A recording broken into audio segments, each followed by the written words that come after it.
since he took office, 86,000 more Canadians are unemployed. We have the second highest unemployment in the G7. Spend less?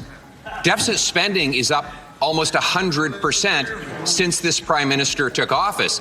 And as for investment, it has fallen. In fact, $50 billion of net investment has left since he took office. And yet he repeats the same promises the Liberals have been making for a decade. Canadians watched in disbelief as their prime minister was torn apart in Parliament. The numbers were damning. Since Mark Carney took office, 86,000 more Canadians are unemployed. Canada now has the second highest unemployment rate in the G7. Opposition leader Pierre Poilievre painted the picture clearly. Government spending is out of control, the deficit has nearly doubled, and $50 billion of investment has already fled the country.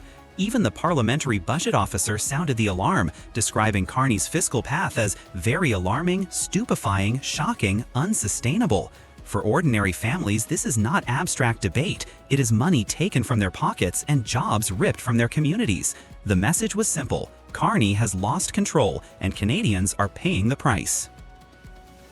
When faced with this barrage, Carney did what he always does. He shifted the blame. Instead of accepting responsibility for his own decisions, he pointed to Washington.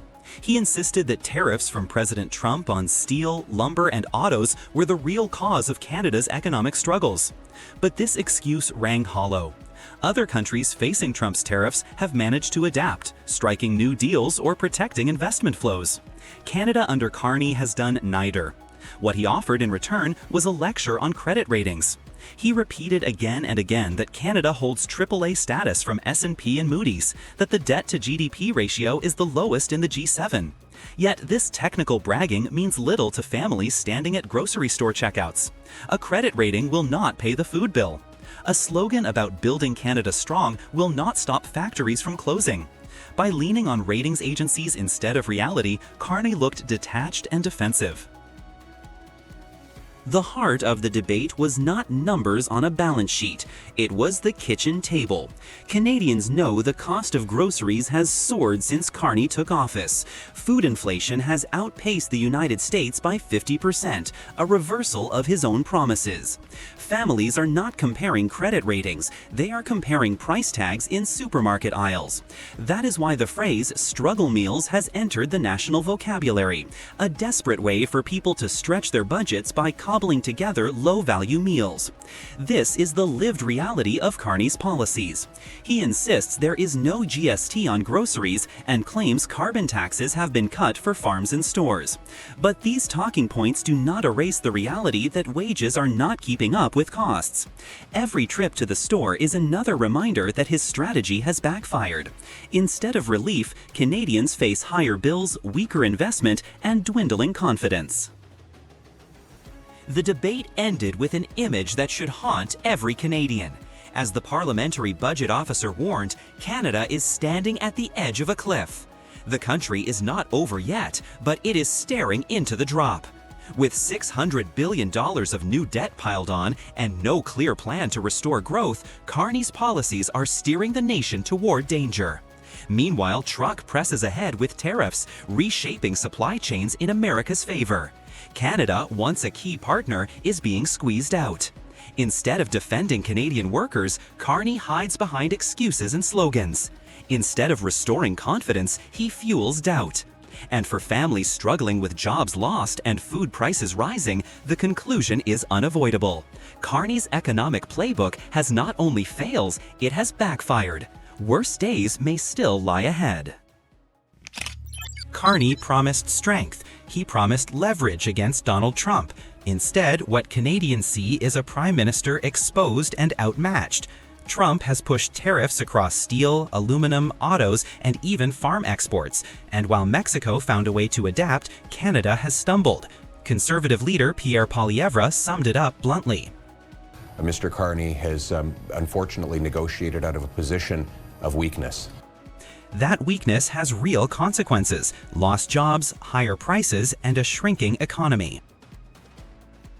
Carney's central pledge was clear. He would deliver dollar-for-dollar tariffs to show toughness against Trump. Instead, he retreated. What you never do is threaten something and then withdraw the threat without getting anything in return. And he's backed down on dollar-for-dollar tariffs, on the DST, the digital services tax, on military spending, on all sorts of other things that he promised to Canadians and threatened to President Trump. Yet that is exactly what happened. Mexico, by comparison, avoided counter tariffs, stabilized relations, and grew its exports to the US by 2.4%. Canada, under Carney, saw exports collapse by 18% in the same period. Mexican unemployment is a third of Canada's, while our jobless rate sits at a punishing 7.1%. Carney's hesitation has emboldened both Trump and Beijing. Canadian farmers and fishers now face steeper barriers on both fronts. The trade war didn't weaken Trump, it weakened Canada. Bold reality. Carney once boasted he would have a deal with Trump by July 21st. That date came and went with no breakthrough. Instead, the Prime Minister has made one concession after another, on tariffs, on the digital services tax, even on military spending. Each retreat sends the same signal: weakness. And as Poilievre put it, the president smells weakness. At home, the damage is even clearer. Carney doubled the deficit in just 6 months, unleashing what Poilievre called printed cash, causing inflation in every other area of life. Food prices are surging at rates 70% above the Bank of Canada's target. Visits to Toronto food banks have exploded, 4 million this year alone. Meanwhile, 86,000 Canadians have lost their jobs since Carney took office. The so-called liberal jobs crisis is forcing families to choose between rent and groceries while their government spends recklessly. Ottawa has boosted spending on consultants by 37%, costing $1,400 per family. Bureaucracy costs have soared, foreign aid has increased, and corporate welfare continues to thrive. So, why would the trade dispute have required he increase spending on consultants by 37%? The answer? It didn't. These were choices Carney made, and Canadians are paying the price. Even worse, Carney promised restraint. He promised less bureaucracy, more efficiency, and balanced books. Instead, deficits are ballooning faster than under Trudeau. Canadian business leaders have said flat out that Mark Carney's regulations and red tape are actually more damaging to the economy, even more damaging than Donald Trump's policies. for workers, that means layoffs. For families, it means higher bills. And for investors, it means Canada is no longer competitive. The exodus of capital, $50 billion in 6 months, the worst in our history, is proof of that failure. Carney's supporters highlight Bill C-5 as proof that Ottawa is cutting red tape, but the reality is far different. Major projects remain stalled, 38 at the federal level, and capital continues to flee south. Even Canadian energy giant Enbridge has shifted billions into U.S. pipelines, creating jobs for American workers instead of Canadian ones. Business leaders warn that Ottawa's regulatory burden has become more damaging than Trump's tariffs. While officials insist Canada is resilient, the numbers tell a harsher truth. Growth has flatlined, unemployment is climbing, and the dollar keeps weakening. Mexico, by adapting quickly, has surged ahead, leaving Canada further behind. Carney once promised the fastest growing economy in the G7, but today Canada faces the opposite trajectory, an economy shrinking at record speed. Unless there is a decisive course correction, these failures will push the country deeper into decline. The collapse is not ending, it is only beginning. It's a rupture. The U.S. is fundamentally transforming all of its trading relationships, not just with Canada. The effect is profound. It's displacing workers. It's disrupting supply chains.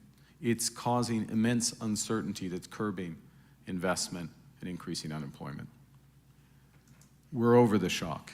Carney's polished speeches could not hide the reality. Canada has just been forced into a cycle of rate cuts, not because of economic strength, but because of the crushing blow from Washington. Trump's reciprocal tariffs have cornered Canada in a way no strategy from Ottawa could prevent. The second quarter numbers made it impossible to ignore. Growth turned negative. Exports to the United States collapsed, erasing the illusion that Canada could ride out this storm untouched. Families are now caught in the middle of a trade fight they never asked for, yet they are the ones paying the heaviest price. Trump framed the tariffs as fairness. In practice, they stripped Canada of its most vital lifeline, cross-border trade. While Trump boasts of American leverage, Carney stands exposed with nothing but hollow promises to cushion the damage. The Bank of Canada had no choice but to slash the key lending rate to 2.5%, the first cut since March. This was not a move of confidence. It was a desperate attempt to soften the blow of a weakening economy. The labor market tells the story better than any speech. In just 2 months, 100,000 Canadian jobs disappeared. Households who once felt secure now face the fear of layoffs and shrinking paychecks. The economic blow is not abstract. It is visible in every factory town and every shipping hub tied to U.S. markets. As an economist from RBC put it, the tariff hit has been very pronounced but concentrated. Certain regions and industries are being gutted, while others watch nervously, knowing they could be next. Instead of a coordinated national response, Carney's government is leaning on monetary policy, leaving the central bank to do the heavy lifting. That is not leadership, it is retreat. Across the border, the picture is very different. The U.S. economy continues to show resilience, even as tariffs filter into consumer prices. Inflation has ticked higher because companies pass costs on to shoppers, but growth is still holding. The Federal Reserve is set to cut rates too, yet their move comes under Trump's relentless political pressure rather than an economic collapse. Yes, the U.S. Federal Reserve is expected to cut rates. And the interesting thing about that is they probably don't have to. The U.S. economy has been doing okay. The contrast is striking. Americans are paying more at the checkout line, but Canadians are paying with their jobs. Manufacturing output is shrinking, exports are stalling, and the housing market is clouded by uncertainty. One country shoulders higher prices, the other loses livelihoods. Trump can afford to play hardball because his domestic economy still has strength. Canada, by contrast, is stumbling, reacting instead of leading. Carney's promises of resilience now ring hollow against the hard numbers, and his credibility is slipping fast. What emerges is a clear imbalance of power. Trump sets the rules, Canada scrambles to adapt. Each new tariff pushes Ottawa further into defense mode. Each new job loss chips away at household confidence. And each new cut in rates signals desperation rather than strategy. Carney pledged stability, but the results are brutal: shrinking exports, vanishing jobs, and a government that seems perpetually one step behind events. Canadians are watching their economy falter while the man in Washington tightens the screws. This is not a trade victory for Canada. It is the opposite. Trump has won the upper hand, and Carney's response has backfired. The evidence is on every pay stub, every mortgage statement, and every factory floor. The cost of this failure is measured in lost growth and lost work, and the worst may still lie ahead for Canadian families.